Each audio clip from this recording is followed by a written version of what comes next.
신한대학교 대학원 교육 및 문화 콘텐츠 개발학과 조경아입니다. 오늘은 2학기 수업인 교육 및 문화 콘텐츠 개발의 공학적 이해 마지막 수업을 맞아서 한 학기 동안 어떤 내용을 배웠는지 또 어떤 영상들을 만들었는지 한번 리뷰해보는 시간을 가지도록 하겠습니다. 우선 수업에 대한 소개인데요. 제가 요거는 이제 교수님께서 수업 소개를 작성하신 내용을 가져왔는데, 사실 전반적으로 본다면, 컨텐츠 개발을 이제 4차 산업의 입장에서 어떻게 만들어야 하고, 어떻게 이제 공유해야 되는지를 중점적으로 배운 수업 시간이었습니다. 뒤에 자세한 내용을 다뤄보도록 할게요. 우선 저희 수업을 함께 해주신 교수님은 미남 교수에서 미래교육학자로 변하신 신종우 교수님이신데요. 신종우 교수님은 스마트 교수법 그리고 에듀테크로 이제 유튜브를 통해서 혹은 카페를 통해서 다양한 활동을 하고 계신 교수님입니다.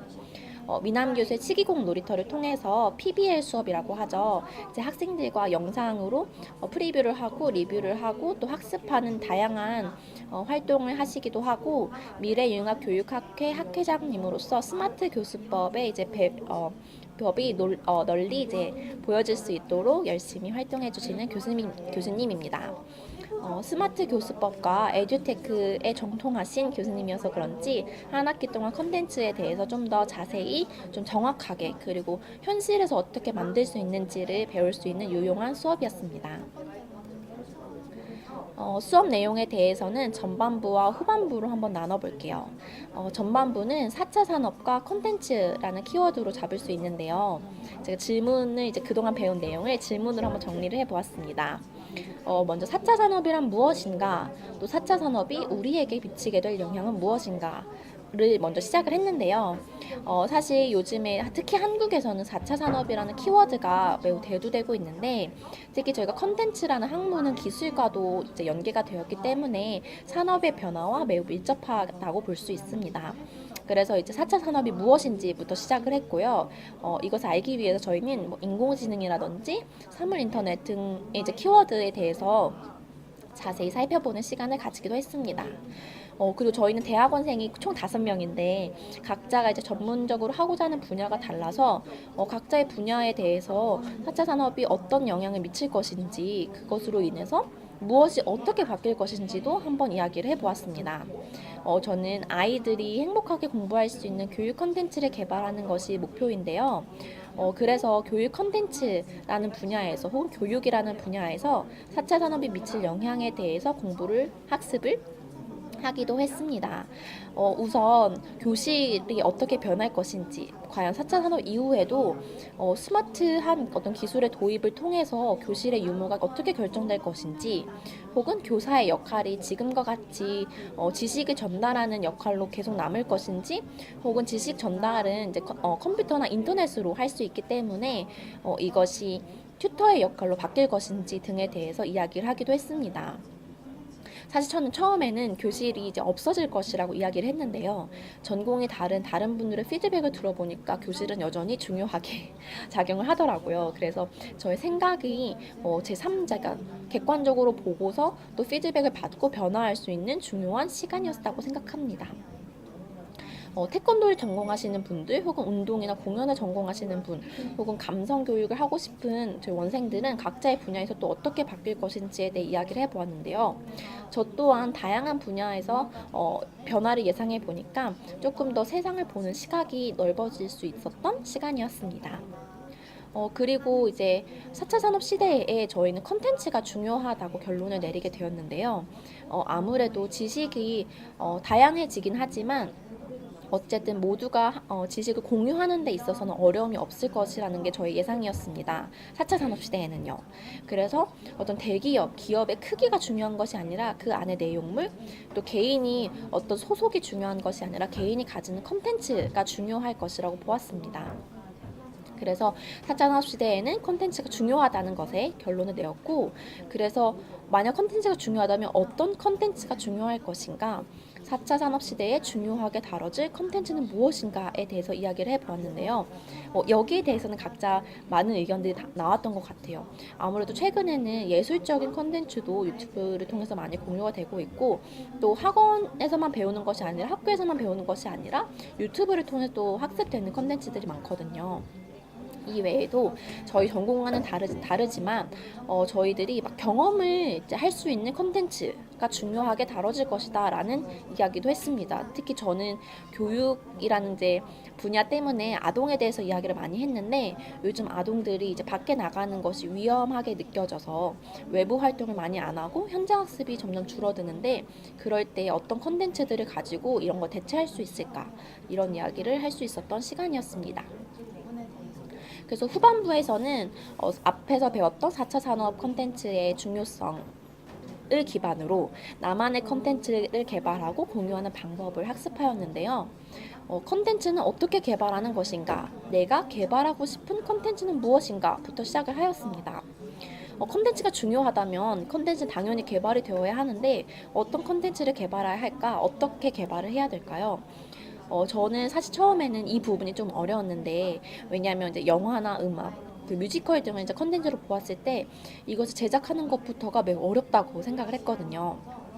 그런데 교수님께서는 특히 유튜브를 많이 활용하시기 때문에 컨텐츠라고 해서 어떤 극본이 있고 영상에 이제 고퀄리티의 이제 영상이 만들어지는 것이 아니라, 우리가 배운 경험들, 우리가 할 수 있는 경험들을 이제 공유하는 이제 간단한 개발부터 이제 시작을 한다고 해주셨습니다. 그래서 조금 쉽게 접근할 수 있었던 것 같고, 그래서 이제 각자가 하고자 하는 분야 혹은 전공 분야에 대해서 어떤 컨텐츠를 개발할 것인가에 대해서도 이야기를 했는데요. 저는 이제 교육 컨텐츠를 중심으로 해서 아직 전문가가 아니기 때문에 개발을 뭐 당장 할 수는 없겠지만, 교육에서 활용되는 에듀테크들을 리뷰해서 이것이 좀 더 잘 활용될 수 있도록 하는 컨텐츠라든지, 이제 교육 컨텐츠를 개발할 때 사용될 수 있는 기술이라든지 트렌드들을 가지고 이제 컨텐츠를 만들어내겠다라고 다짐을 했었습니다. 이렇게 앞에서는 저희가 전공 분야와 연결을 했다면, 교수님께서는 그냥 전공 분야 혹은 전문 분야뿐만 아니라 우리의 삶이 어떻게 컨텐츠로 녹여낼 수 있는지에 대해서 다뤄주셨는데요. 이거에 대해서는 사실 다들 공감을 했어요. 왜냐하면 요즘에는 1인 미디어, 1인 컨텐츠가 매우 유행이잖아요. 근데 이분들이 물론 전문적인 분야를 하기도 하지만, 그냥 일상에서 화장하는 거, 일상에서 밥 먹는 거, 혹은 공부하는 것까지도 컨텐츠로 이제 만들어지더라고요. 그래서 우리는 과연 어떤 것을 녹여낼 수 있을까라고 했는데요. 삶을 이제 컨텐츠로 만들기 위해서 저희는 가을 산행을 가기도 했고요. 그래서 저희 학교 뒤에 있는 망월사에 가서 망월사에서 오르는 과정, 가서 함께 찍은 사진 등을 이제 이용해서 컨텐츠를 만들기로 했습니다. 이때 조금 신기하고 재밌었던 건, 저희가 전문 분야를 이제 컨텐츠로 공유하는 것도 매우 즐거워했지만, 사실 저희들 일상에 담긴 사진이나 영상을 가지고 컨텐츠를 만들어 보니까 좀 더 재밌더라고요. 그리고 또 교수님께서도 그냥 어떤 중요한 뭐 사자성어나 이런 걸로 콘텐츠를 만들기도 하시지만, 어떤 교회에서 이제 보신 뮤지컬의 프리뷰라든지 롯데월드 가서 보신 공연들을 가지고도 콘텐츠를 만들어서 유튜브에 올리시고, 또 그게 오히려 조회수가 높게 나타나기도 하더라고요. 그래서 그런 걸 보고 우리가 전문 분야를 공유하는 것도 중요하지만, 일상의 삶에서 경험하는 것들을 콘텐츠로 공유하는 것도 참 재밌고 유익한 일이다라는 생각을 하게 되었습니다. 이렇게 컨텐츠를 개발하고 나서 저희는 공유하는 방법, 얼마나 공유를 하는 거 중요한 것인지에 대해서도 배웠는데요. 일단 SNS는 페이스북, 트위터, 블로그 등 많이 있지만, 아무래도 앞으로는 텍스트보다는 이미지보다는 유튜브가 이제 영상이 중요해지기 때문에 유튜브가 중요하다는 것에 대해서는 모두 공감을 하였습니다. 최근에는 학교 선생님들도 유튜브를 많이 활용하고요. 어떤 기업의 CEO 혹은 연예인들도 유튜브를 많이 이제 활용하는데, 그것이 얼마나 중요한지에 대해서 이야기를 했고, 무엇보다 이거를 계속해서 경험하고 계신 교수님이 이제 얘기를 해주시니까 좀 더 많이 와닿았던 것 같습니다. 그래서 이제 컨텐츠 공유는 어떻게 이루어질 것인가, 유튜브에 올리고 나서도 저희는 지식허브, 그러니까 미래융합교육학회의 지식허브에 이제 올려서 단순히 유튜브에 올리는 것뿐만 아니라 다른 사람들 공유하기 위해서 어떻게 링크를 만들고 카카오톡으로 메시지로 공유를 하는지 등까지 배웠습니다. 그래서 이제 전반부에서는 4차 산업과 컨텐츠의 중요성, 그리고 후반부에서는 나만의 컨텐츠 개발과 공유에 대해서 배울 수 있었던 시간이었습니다. 그리고 이때 좋았던 거는 컨텐츠를 개발할 때 단순히 영상만 배우는 것이 아니라 뭐 영상의 고급 기술들을 배운 것이 아니라 저희가 뭐 이미지로 PPT를 좀 더 화려하게 제가 지금 하는 것처럼 화려하게 만든다든지 곰믹스를 통해서 음악과 영상을 합친다든지 카드 뉴스를 한번 만들어 보기도 했고요. 그다음에 닥줌이라는 제가 지금 쓰고 있는 프로그램에 대해서 잘 배우고 그걸로 이북을 만드는 것까지 배울 수 있었습니다. 그래서 컨텐츠라고 해서 한정된 것이 아니라 영상 그리고 텍스트에 또 영상이나 이미지를 입히는 기술까지 다양하게 배울 수 있어서 즐거운 시간이었습니다. 사실 이런 기술들을 하나씩 배우는 게 저희들이 매우 즐거웠던 것 같아요. 그래서 하면서 제가 처음에는 이렇게 얼굴을 노출하는 것도 되게 어렵고 쑥스러워하긴 했지만 같이 하면서 서로 하는 거를 보면서 재미를 느끼고 그래서 더 즐거움을 많이 느끼기도 했습니다. 이렇게 학습을 쓴 결과물이 있어야겠죠. 저는 유튜브 채널인 초글초글을 열었는데요. 처음에는 이제 유튜브 계정을 이제 만들어야 해서 어떤 걸로 하면 좋을까? 나는 아직 전문가가 아닌데 이제 어떤 걸로 하면 좋을까라는 생각을 했는데 그래도 제가 이제 할 수 있는 것에서 조금 더 열심히 해보고자 에듀테크를 활용하는 방법과 교육 콘텐츠 개발 전문가로서의 이제 교육 콘텐츠 흐름에 대해서 한번 다뤄보고자 하는 이제 계정을 만들었습니다. 이름은 초글초글인데요. 이건 제가 평소에 구글을 많이 사용하는데 어떤 에듀테크 기술이나 교육 콘텐츠에 관해서 저희 계정에 들어오면 조금 더 많이 자세하게 알 수 있었으면 좋겠다라고 해서 이렇게 만들어 보았습니다. 그래서 한 학기 동안 했는데 미흡하지만 그래도 11개의 영상이 올라가 있어서 이게 계속 보면 볼수록 뿌듯하더라고요. 앞으로 더 열심히 할 생각입니다. 이거는 제가 처음으로 만들었던 첫 번째 인트로 영상인데요. 사실 이것도 되게 쑥스러웠는데 하고 나니까 되게 뿌듯하고 유튜브 이제 채널에 딱 들어오면 이 영상이 나오고 제가 모든 영상의 첫 번째 이 영상을 넣거든요. 그래서 그게 굉장히 즐거웠던 시간이었답니다. 요거 재생은 잠깐 넘어가도록 하겠습니다. 그리고 두 번째로는 미래융합교육학회 지식허브에 저만의 컨텐츠 갤러리가 생겼는데요. 이거는 교수님과 닥중 사장님, 대표님의 도움을 받아서 지식허브 서비스에 저의 컨텐츠 계정을 이제 만들어 주셨고 저는 여기에 유튜브 영상뿐만 아니라 각 컨텐츠 영상에 이제 설명이 담긴 포스트도 함께 넣고 있습니다. 그래서 저는 원래는 포스트를 블로그에 올렸었는데요. 여기는 이제 영상 아래에 포스트를 연결할 수 있다 보니까 좀 더 한눈에 볼 수 있고 공유하기가 쉬워서 아주 선호하고 있습니다. 좋은 것 같아요. 이렇게 이제 한 학기가 끝났는데요.